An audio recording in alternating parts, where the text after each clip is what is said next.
उत्तर प्रदेश के विधानसभा चुनाव में अब मथुरा की एंट्री हो गई है। प्रदेश के उप मुख्यमंत्री केशव प्रसाद मौर्य के ट्वीट ने सियासी सरगर्मी बढ़ा दी है। दरअसल मौर्य ने अपने ट्वीट में लिखा है कि अयोध्या काशी में भव्य मंदिर निर्माण जारी है और अब मथुरा की तैयारी है। जय श्री राम, जय शिव शंभू, जय राधे कृष्ण। विपक्षी दल अब इस ट्वीट को लेकर हमलावर हैं। हिंदुत्व के मुद्दे को हवा देने के आरोप के साथ सवाल भी पूछा है कि चुनाव से पहले ही भाजपा को भगवान क्यों याद आते हैं। सपा अध्यक्ष अखिलेश यादव ने कहा कि बीजेपी को किसी भी नारे या मंत्र से मदद नहीं मिलेगी। केशव मौर्य की 2 लाइन के ट्वीट में बड़ा संदेश देने की कोशिश की है। भाजपा का संगठन या सत्ता से जुड़ा कोई नेता इस मुद्दे पर सामने नहीं आया है।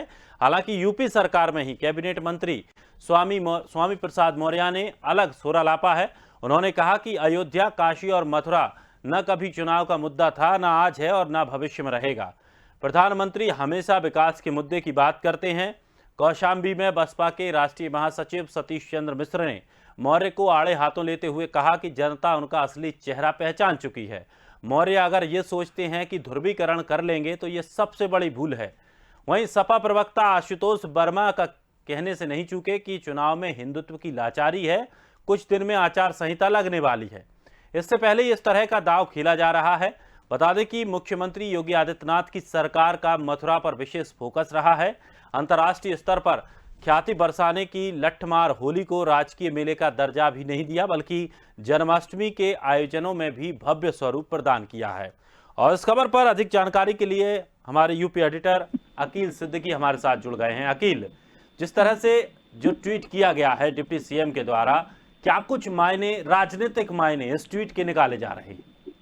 देखिए, 2022 का चुनाव में बहुत करीब हो गया है, तो ऐसे में अब एक एक मुद्दे को भुनाने की कोशिश 2022 को कैसे जीतता है, चाहे वो बीजेपी हो, चाहे सपा हो, चाहे कांग्रेस, करती नजर आ रही।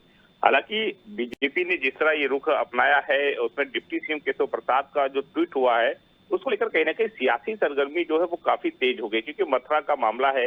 मथुरा का मामला भी देखा जाए तो सुप्रीम कोर्ट में चल रहा है और कोर्ट के विचाराधीन है। और ऐसे मामले में जिस तरह ट्वीट हुआ, ट्वीट करने के बाद उन्होंने साफ तौर पे कहा कि अयोध्या काशी में भव्य मंदिर का निर्माण जारी है, अब मथुरा की तैयारी है, और जय श्री राम, जय शिव शंभू, जय राधे कृष्णा। तो ऐसे में कहीं ना कहीं विपक्ष ने जो दल है वो ट्वीट को लेकर कहीं ना कहीं पूरी तरीके से सरकार को घेरना शुरू कर दिया है। अखिलेश यादव को देखिए, उन्होंने साफ तौर पे कहा है कि बीजेपी को किसी भी नारे या मंत्र में मदद इस बार नहीं मिलेगी। जब चुनाव आता है तभी भाजपा को भगवान क्यों याद आने लगते हैं। तो ऐसे में पूरी तरीके से ये जो ट्वीट हुआ है, और केशव प्रसाद मौर्य का जिस तरह ट्वीट होने के बाद पूरी तरीके से विपक्ष सरकार को घेरती हुई जुड़ गई है। हालांकि देखिए कि सरकार में रहते हुए जो कैबिनेट मंत्री है स्वामी प्रसाद मौर्य, उन्होंने इस बात को लेकर बिल्कुल नकारा है। उन्होंने मीडिया से बात करते हुए साफ तौर पे देखिए कहा है कि अयोध्या, काशी, मथुरा कभी चुनाव का मुद्दा ही नहीं रहा है, न ही आज है और न ही भविष्य में रहेगा। ऐसे में प्रधानमंत्री, उन्होंने कहा कि चाहे वो राज्य सरकार हो, चाहे केंद्र सरकार हो, उनका सीधा फोकस विकास को लेकर है। लेकिन कहीं ना कहीं जिस तरह ट्वीट हुआ है उसको लेकर, चाहे वो बसपा हो, सपा हो, कांग्रेस हो या अन्य दल हो, वो पूरी तरीके से सरकार को घेरती नजर आ रही है। क्योंकि चुनाव है और चुनाव में इस बात को लेकर पहले ही जिक्र हो गया था कि चुनाव आते आते कहीं ना कहीं चुनाव हिंदू मुस्लिम जरूर हो जाएगा। लेकिन देखिए, मुख्यमंत्री ने हर मंच से कहा था, या पार्टी के कई बड़े नेताओं की बात करें तो भी उन्होंने कहा था कि चुनाव जो है वो विकास के मुद्दों पे लड़ेंगे, राष्ट्रवाद के मुद्दों पे लड़ेंगे।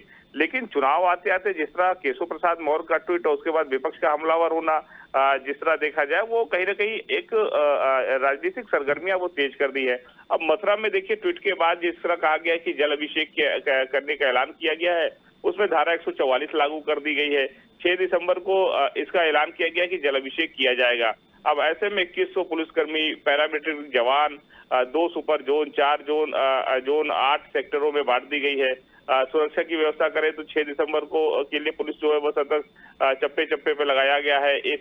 4 एसीपी, 10 सीओ, 40 इंस्पेक्टर, 230 दरोगा सिपाही, 1000 खुफिया एजेंसी और प्रशासन को पूरी तरीके से अलर्ट किया गया, डीजीपी ने किया है कि ऐसी कोई घटना न घटे। क्योंकि चुनाव का दौरान है, ऐसे चुनाव के दौरान में अगर ऐसी घटना होती है तो कहीं ना कहीं पुलिस पे भी कहीं ना कहीं सवालिया निशान खड़ी होगी और चुनाव में कहीं ना कहीं फैल सकती है। तो ऐसे में अब उस ट्वीट को लेकर लेकिन उनका जो डिप्टी सीएम केशव प्रसाद मौर्य का जो स्टैंड है वो एकदम साफ और क्लियर है कि करना क्या है और होना क्या है, उसको लेकर उन्होंने ट्वीट कर दिया है।